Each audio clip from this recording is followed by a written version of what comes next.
There's proof positive that they were interfering in our elections in 2020. And the targeting, as Jim Jordan and the DA and the Homeland Security Committee have uncovered from other documents, that the focus was on conservatives, like yours truly, Judicial Watch, etc.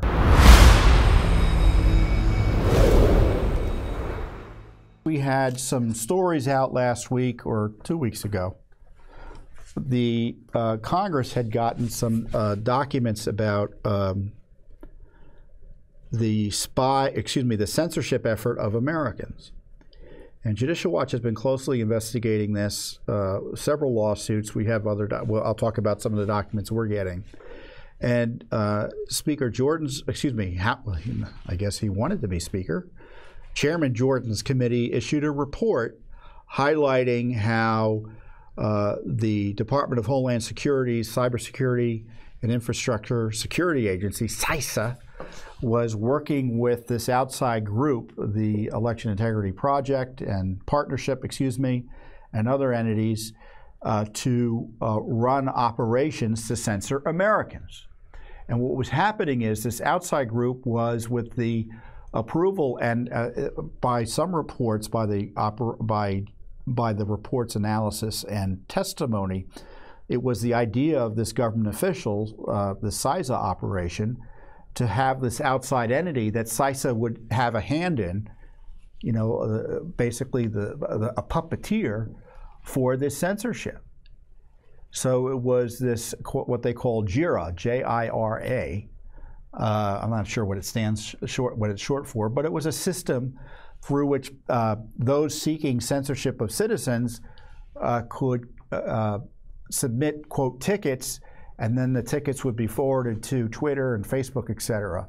Now, CISA had a hand in this, not only in running it, but having access to the information.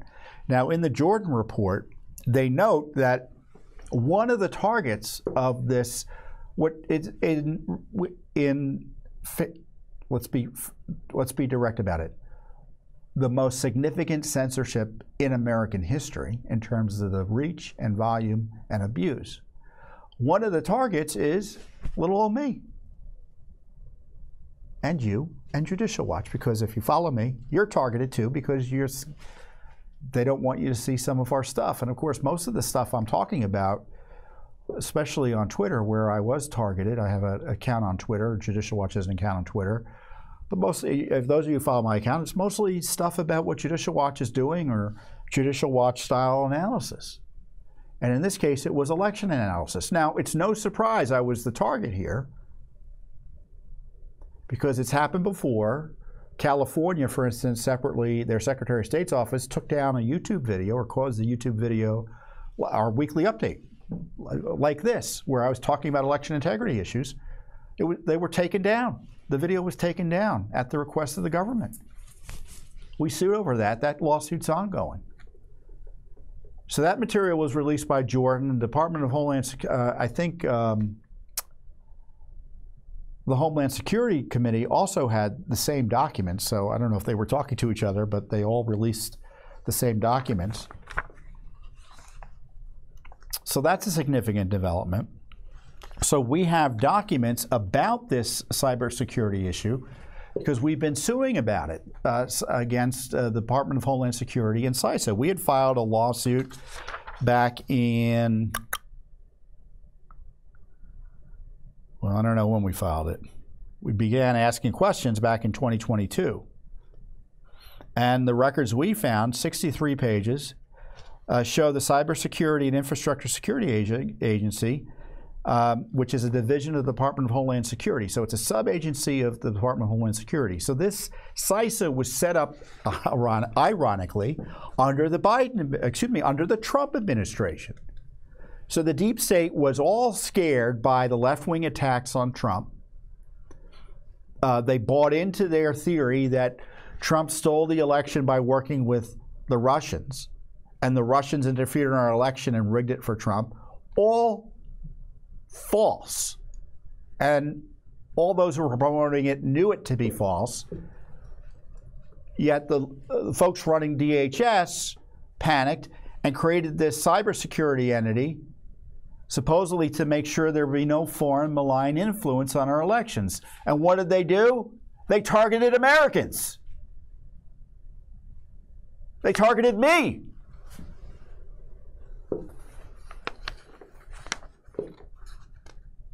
They show government involvement in this election integrity partnership program to bring pressure on Google, Twitter, Facebook, TikTok, Pinterest, Reddit, and other platforms to censor, quote, disinformation.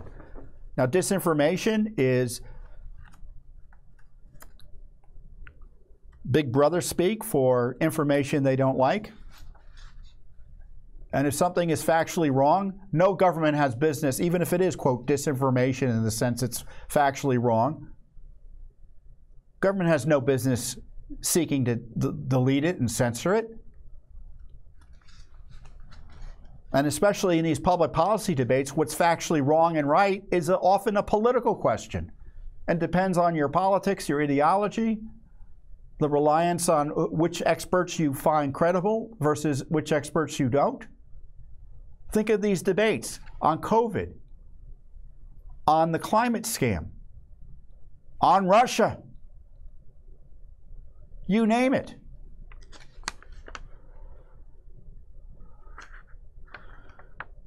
So we had filed this lawsuit. It was a major lawsuit, and we got these documents. The Election Integrity Partnership, I want to tell you about this because this was the vehicle, the cutout that the government used to censor Americans.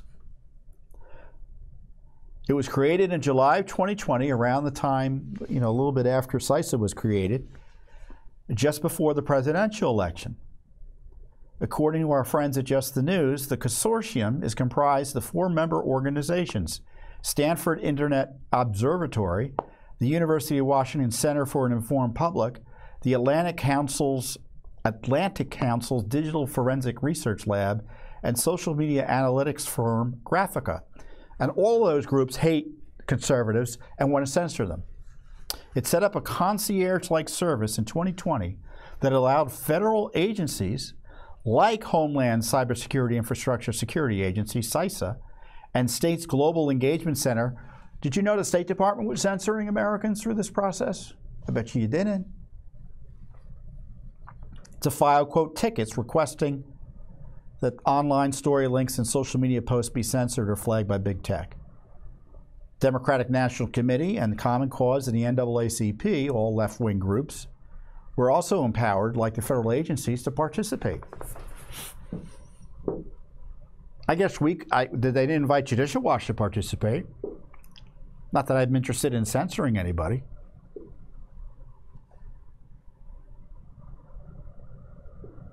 So all the emails show CISA was we got these are government documents detailing their involvement in the so-called private partnership to censor Americans. But these are smoking guns. An October 2020 email from an EIP official, this Election Integrity Partnership. They redact the person's name and they redact the official to who it's sent to in our government. Signals the EIP's partnership with the Center for Internet Security, another government front. Literally, it's a government creation. It's a nonprofit that gets, I think, almost all of its money from Department of Homeland Security. Hello, CIS partners. It's like saying hello, Fed partners. Given that there is a caveat on the top right-hand side that says as of 9/17, the caveat at the bottom that says some states might allow later registration, and since the deadlines are changing to a later date, the EIP does not view this as misinformation and would not violate platform policies. Our DNC partners are shared onto this ticket so they are aware of potential confusion. So what's interesting is that this email that shows that they weren't going to pursue a particular line of censorship confirms that there was a censorship collusion operation between the federal government, this outside group, EIP, and the Democratic National Committee. There's the proof.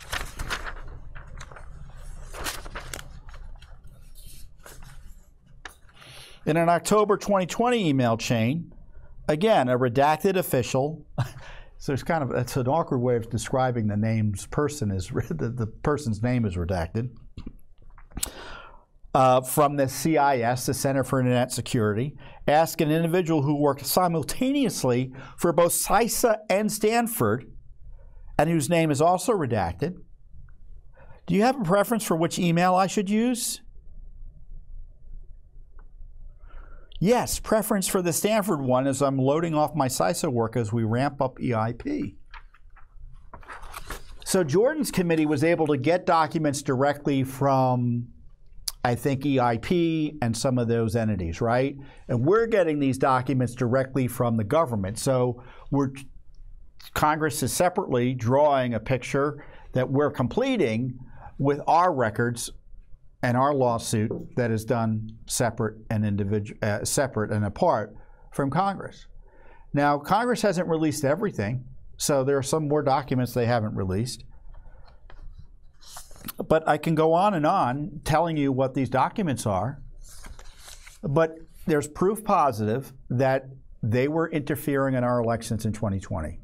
And the targeting, as Jim Jordan and the DA and the Homeland Security Committee have uncovered from other documents, that the focus was on conservatives, like yours truly, Judicial Watch, etc. Although a Judicial Watch wasn't on the list, but you're coming after me, you're coming after Judicial Watch, right? And I'm not going to back down.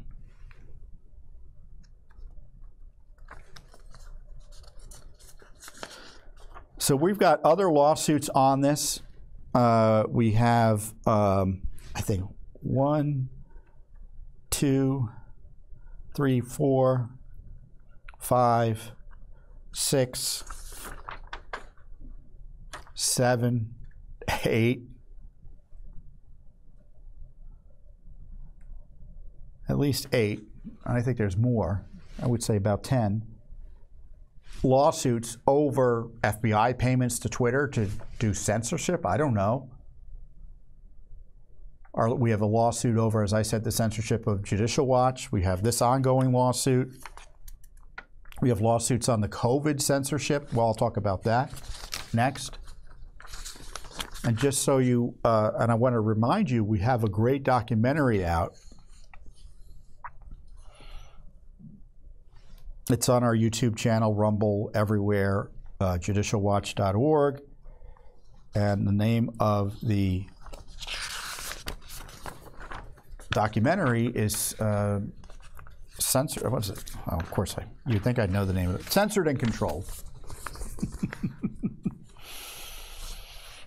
You know, the problem is we have all these books, and I always, I shouldn't have all these books, but I forget sometimes the title of our own book, and I change the title every time I talk about it. So we have great books out there. I'm not going to give you the titles, but they're New York Times bestsellers. The most recent one is Republic Under Assault.